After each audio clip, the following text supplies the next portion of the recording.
Hello friends, स्वागत है आपका एक बार फिर से आपके अपने लीगल चैनल में। दोस्तों, आज की इस वीडियो में एक लेटेस्ट जजमेंट आपको बताऊंगा और ये जो जजमेंट मैं बताऊंगा ना, इसको लेकर के इतने भ्रम है, इतने सारे स्टेप उठाए जाते हैं। आज सारी चीजें आपकी क्लियर हो जाएंगी। आप बहुत सारे लोग ऐसे होंगे जो कि गलत स्टेप लेने से बच जाएंगे। तो ये वीडियो आपके लिए बहुत इंपॉर्टेंट रहेगा।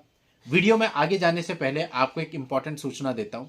आज शाम को 5 बजे सोच पर प्रहार चैनल पर मैं लाइव आऊंगा। आपकी कोई भी जनरल क्वेरी है आप पूछ सकते हैं और लाइव में उपस्थित रहने का सबसे बड़ा फायदा ये होता है कि एक लाइव सेशन के दौरान अगर 50 क्वेश्चन पिक किए जाते हैं तो दोस्तों, अगर आप खाली उसे सुन भी लेंगे ना, आपका विजन इतना क्लियर हो जाता है कि लड़ना आपके लिए बहुत ही आसान हो जाता है। तो इसलिए लाइव प्रोग्राम मैंने स्टार्ट किया था, लेकिन बीच में हेल्थ इश्यूज के कारण मुझे बंद करना पड़ा था।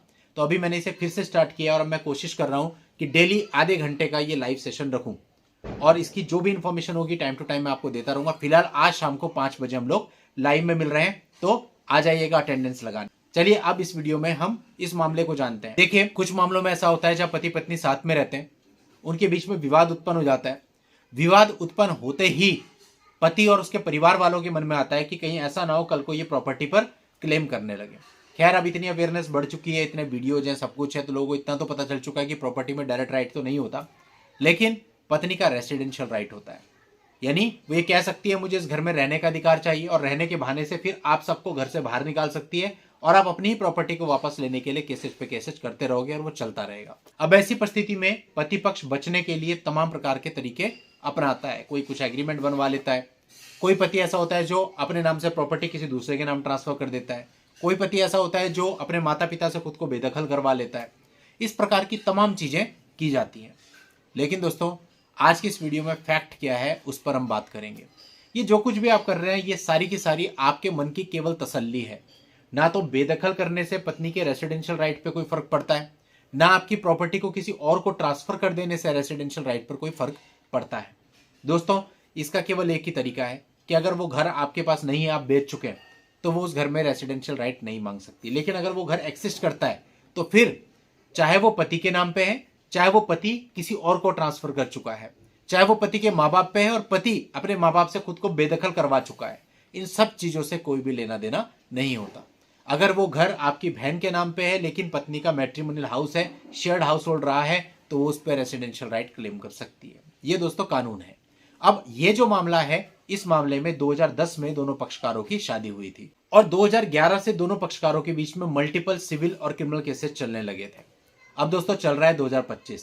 आज जो मैं जजमेंट बता रहा हूं 2025 का। आप सोचो 2011 से विवाद चल रहे हैं, लगभग 14-15 साल हो गए इस बैटल को। अब आप में से कई सारे लोग होंगे जो कहते हैं सर बहुत टाइम हो गया। जब मैं पूछता हूं कितना टाइम हो गया, सर 2 महीने हो गए हुए। तो आप ये समझ लीजिए कि अगर आप इस लीगल बैटल में आ रहे हैं तो अपने आप को ओपन रखिए, ये कितना भी चल सकता है। हो सकता है आपकी किस्मत रहे 1 साल में ही आपका सेटलमेंट हो जाए, दैट इज डिफरेंट थिंग। लेकिन अगर आप इसको मेरिट पे चलाने की कोशिश करेंगे, it can take your 10 years और 12 ईयर्स और 15 ईयर्स और मोर देन दैट। तो उसके लिए आपको मेंटली प्रिपेयर रहना पड़ेगा। बाकी कोशिश करनी है जितना जल्दी निपट जाए।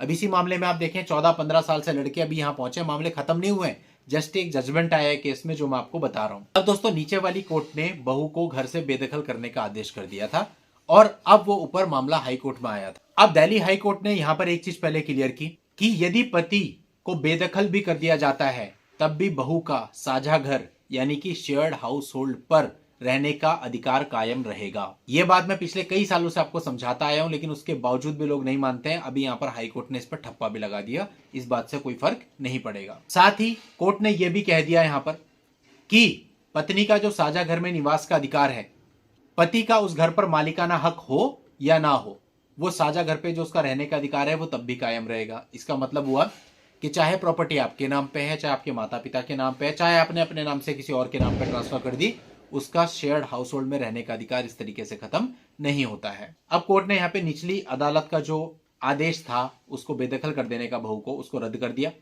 और बोला कि प्रॉपर है कि भाई 2 मंजिल है, 1 मंजिल में सास रह रही है, 1 मंजिल में बहू रह रही है, ये बढ़िया है, ये व्यवस्था सबसे सही है, और नीचे वाली कोर्ट का आदेश पलट गया।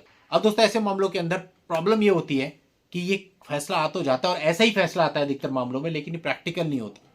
अब सास ऊपर है, बहू नीचे है। बहू रात को फोन कर दे पुलिस को, मेरे को तो मार रहे हैं, पीट रहे हैं, जलाने की कोशिश कर रहे हैं, सास क्या करेगी?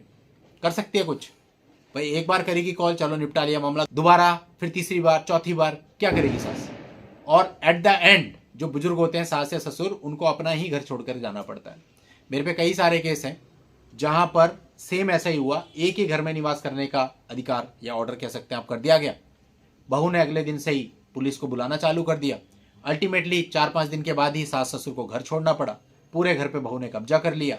आज के समय उसके माँ बाप भी वहीं आके रहते हैं और कुछ मामलों में तो अपने बॉयफ्रेंड के साथ वो उस घर में रह रही है, और जिनका वो घर है, जिन्होंने अपनी मेहनत से उस घर को बनाया, निर्मित करवाया, वो रेंट पे किसी और शहर में जाकर के रह रहे हैं। तो ये स्थिति मतलब समझ में नहीं आता। अब एक्चुअली ये पर्सपेक्टिव की बात है, उन्होंने एक पर्सपेक्टिव से देखा, बोला जी ये उचित है, लेकिन प्रैक्टिकली जब हम इन चीजों को देखते हैं तो ये व्यवस्था उचित नजर आती नहीं है, क्योंकि ऐसे में एक पक्षकार को तो लाभ ही लाभ है और दूसरे पक्षकार के अपने जो मौलिक अधिकार हैं उनसे भी वो वंचित हो जाता है। एनीवे, अगर आप इस मामले को पूरा विस्तार से जानना चाहते हैं तो इसका लिंक मैं आपको अपने वीडियो के डिस्क्रिप्शन में दे दूंगा, वहां जाकर के आप इस पूरे मामले को देख लेना, पढ़ लेना, समझ में आ जाएगा। आज की इस वीडियो में इतना ही। नेक्स्ट वीडियो में नई जानकारी के साथ मैं आपसे फिर मिलता हूं, तब तक के लिए goodbye and thank you for watching. Take care.